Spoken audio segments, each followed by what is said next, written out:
Deus tem um plano na sua vida, meu irmão. Se você crê, digite amém nos comentários.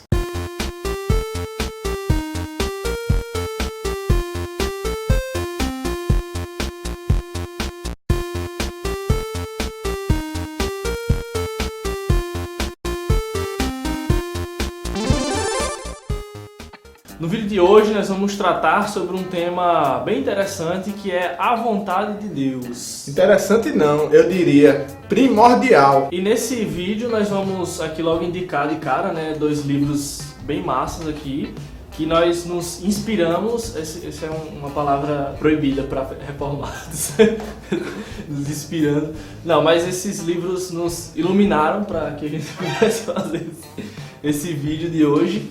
Que é, o primeiro é o Faça Alguma Coisa, de Kevin DeYoung, e tem como subtítulo uma abordagem libertadora sobre a vontade de Deus em sua vida. Então nós vamos tirar alguns trechos desse livro e já indicamos aqui para você que gosta de leitura, para você também que não gosta, para ler e se aprofundar mais no tema, né? Nós vamos só pegar algumas partes dele. E o outro livro é Tomando Decisões Segundo a Vontade de Deus.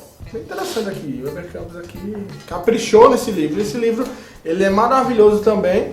Ele, basicamente, o Weber, ele também se baseou nesse livro aqui, mostra aí, Bruno, se baseou um pouco também nesse livro. Então você encontra ligações profundas nesses 2 livrinhos. Livrinho fininho, né? Exatamente, e vê ligação entre os dois, né? Como o Weber Campos, ele se baseou bastante nesse livro, mas trouxe uma perspectiva um pouco para o nosso contexto, né? Para o Brasil aqui. Primeiro a gente vai começar aqui tentando definir, né, o que seria essa vontade de Deus, o que é que a Bíblia fala, e vamos trazer alguns textos sobre essa questão da vontade de Deus. Então a primeira coisa que a gente vê, assim, claro, nas Escrituras, tentando definir o que seria a vontade de Deus, é a vontade decretiva de Deus. Então, a vontade decretiva de Deus é aquilo que Ele ordenou, né? É o seu plano imutável, aquilo que Ele quer, Ele faz e assim o cumpre. Algumas passagens bíblicas deixam isso bem claro, né? Deixando claro essa vontade decretiva de Deus. Aquilo que Deus tinha planejado antes da fundação do mundo, né? Como fala em Efésios, sobre a salvação, Ele, assim como Ele decretou, Ele fez cumprir assim a sua vontade decretiva. E um texto bastante interessante que deixa isso claro está lá no profeta Isaías, no capítulo 49, versos 9 e 10. E diz assim, lembrem-se das coisas passadas, das coisas muito antigas. Eu sou Deus e não há nenhum outro. Eu sou Deus e não há nenhum como eu. Desde o início faço conhecido o fim, desde tempos remotos, o que ainda virá.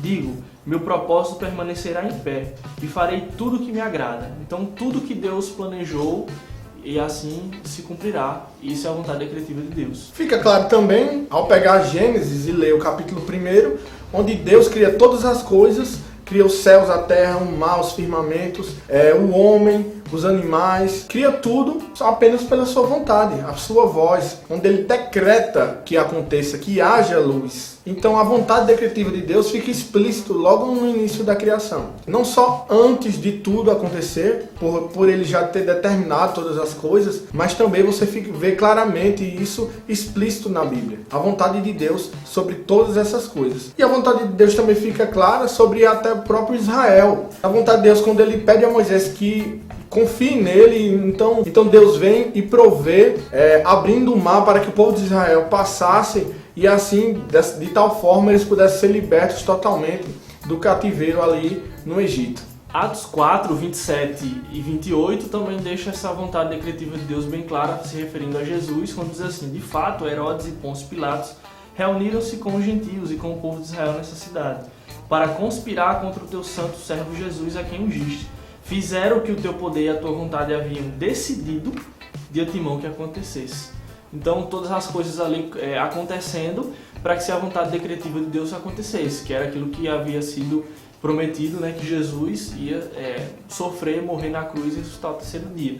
Então, deixando isso bem claro, a vontade decretiva de Deus ela não pode ser mudada, né? Deus decretou e assim cumprirá. E podemos também ver isso claro em todas as profecias sobre Jesus que se cumpriram. Não existe nenhuma profecia sequer no Antigo Testamento a respeito de Cristo que não se cumpriu. Pelo contrário, todas elas foram cumpridas. Então as profecias é a vontade decretiva de Deus. Assim como de uma forma escatológica, se assim pensarmos no reino vindouro e a eternidade. já está decretado. Então, a vontade decretiva de Deus é essa. Não tem como mudar. Ela é imutável. Então até as mínimas coisas, né, como a própria palavra diz, que até os fios do nosso cabelo, né, cada fio do nosso cabelo estão contados. E cada detalhe, né, que Deus decretou e Ele conhece todas as coisas e assim, isso fica bem claro, né? Não só nas grandes coisas, mas nas pequenas coisas, né? Nada foge do controle de Deus, da vontade de Deus. E os que são careca?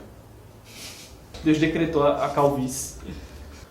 Então, para deixar bem claro, é a vontade decretiva de Deus. Desculpa, tu tossiu, pode cortar, né?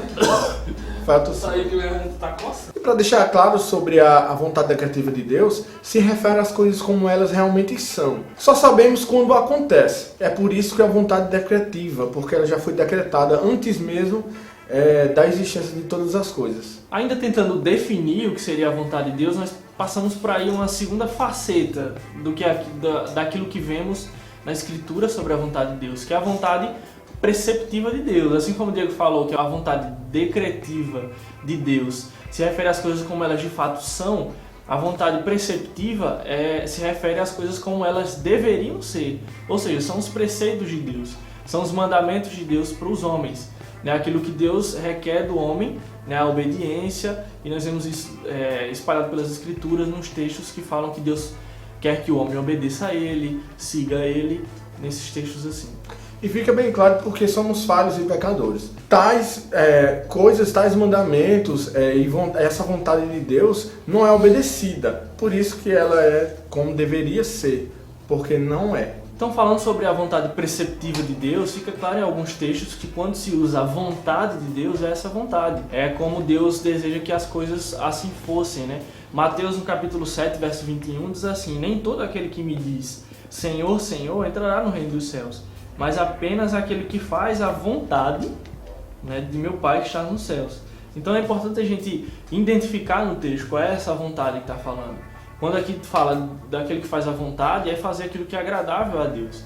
É fazer aquilo que Deus, que agrada a Deus e em obediência a Ele, assim como Diego falou. As coisas não são assim, né? Porque é por isso que, como deveriam ser, nem todo homem obedece a Deus e faz aquilo que é agradável. Diferente de um texto que fala assim, que Deus faz todas as coisas segundo a sua vontade. Aí seria a vontade decretiva, como nós já falamos. E frequentemente encontramos alguns cristãos falando, usando o termo vontade permissiva de Deus. Muito diferente dos teólogos do século XVI, que vem da Reforma Protestante. Pois esse termo, ele diz que Deus, ele não participa da vida ativamente das pessoas, né? Não é proativo, digamos assim, né? Mas vemos também, frequentemente, na Bíblia, a vontade de Deus soberanamente sobre Israel. Quando é entregue à Síria, quando Jerusalém é entregue a Nabucodonosor. Então fica claro que Deus é o causador, Deus ordenou que essas coisas acontecessem.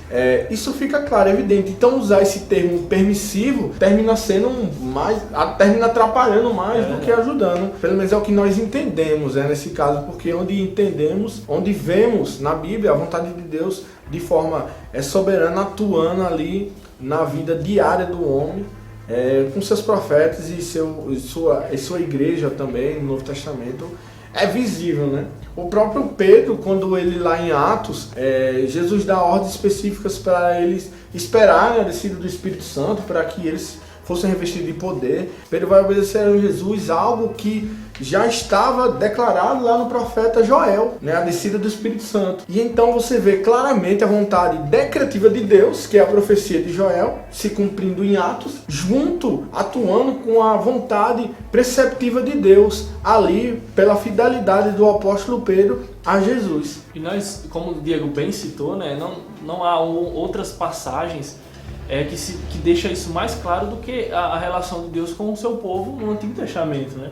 A gente vê sempre alinhada essa vontade decretiva e a vontade preceptiva de Deus. Deus pedindo e requerendo do seu povo obediência e o povo não obedecendo, né? Aí deixando claro a vontade preceptiva de Deus, mas como o Diego falou, Deus decretando também o cativeiro babilônico e outras punições que Deus trouxe ao seu povo por causa da desobediência do seu povo. E aí eu sei que a gente está deixando aqui de lado questões importantes, né? Que é essa questão da soberania de Deus e da responsabilidade do homem. Como é que Deus decreta uma coisa que vai acontecer e responsabiliza utiliza o homem por causa dessa coisa que ele mesmo decretou. Então aí essa coisa, a gente vê essas duas coisas claras nas escrituras e nós não podemos fazer outra coisa senão crer profundamente e colocar nossa fé nisso, porque elas estão claras nas escrituras. Deus é soberano e o homem é responsável pelos seus atos. Mas não vamos nos aprofundar muito nisso, porque são questões que precisam ser analisadas, são vários textos, são várias posições teológicas e queremos